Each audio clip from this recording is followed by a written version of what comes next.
پیر صاحب پسند کی شادی کرنا جائز نہیں؟ میں کہتا ہوں صاحب اور بھی بڑی چیزیں جائز ہیں، صرف ایک ہی شے جائز رہ گئی ہے، رسول پاک صلی اللہ علیہ وسلم سوائے اللہ کے کسی کے پابند نہیں، کسی کے پابند نہیں۔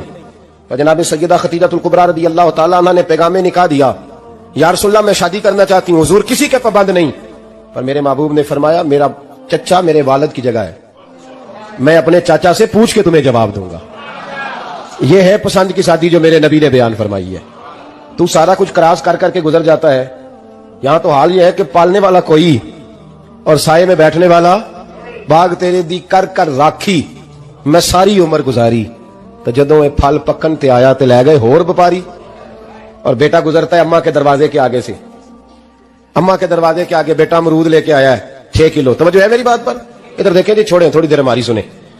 وہ امرود لے کے آیا 5-6 کلو، تو اماں کے دروازے کے قریب سے گزر گیا رات کو، تو کمائی کھانے کا ٹائم آیا نا، تو گزر گیا، تو وہ وزیر اعظم سے ڈرتا ہے نا، تو جا کے بی بی سے کہتا ہے بی بی کے حقوق دینا بھی رسول اللہ کی سنت ہے، لیکن یہ کیا بات ہوئی، تو نے بیوی اور ماں کا مقابلہ شروع کرا دیا؟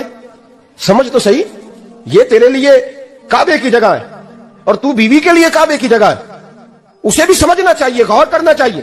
5 کلو امرود لے کے تو ماں کے کمرے کے قریب سے گزر گیا ہے، بی بی کو جا کے کہتا ہے چل آدھا کلو اماں کو بھی دے آ، اس کے کون سے دانت ہیں، تو پلیٹ میں ڈال کے وہ لائی ہے۔ تو سمجھا ہی نہیں، تو نے غور ہی نہیں کیا۔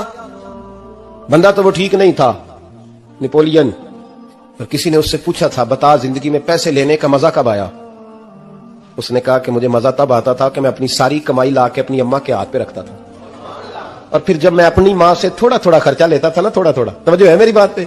اماں جی 10 روپے دے آ جے، کہتا جب میں تھوڑا تھوڑا خرچہ لیتا تھا نا، تو مجھے یوں لگتا تھا جیسے میں بادشاہ وقت کے سامنے کھڑا ہوں اور وہ خزانے کا منہ کھول کھول کے مجھے دیتا جا رہا ہے۔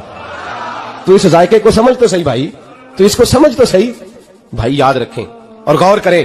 ماں اور باپ، اور پھر یہ بھی سن لیں، نبی پاک صلی اللہ تعالی علیہ وآلہ وسلم نے ماں باپ کے لیے فرمایا ہما جنتک و نارک، یہی تیری جنت ہے اور یہی تیرے لیے جہنم ہے۔ اگر یہ راضی ہو گئے تو تیرے لیے جنت ہے، ناراض ہو گئے تو چاہے تو ایک 100 پیر کے مزار پہ حاضری دے آ، لیکن جب تک ابا راضی نہیں اتنی دیر تک اللہ راضی۔ یہ حدیث پاک ہے، حضور نے فرمایا جس کے والد راضی اس کا اللہ راضی، اور جس کا باپ ناراض اس کا اللہ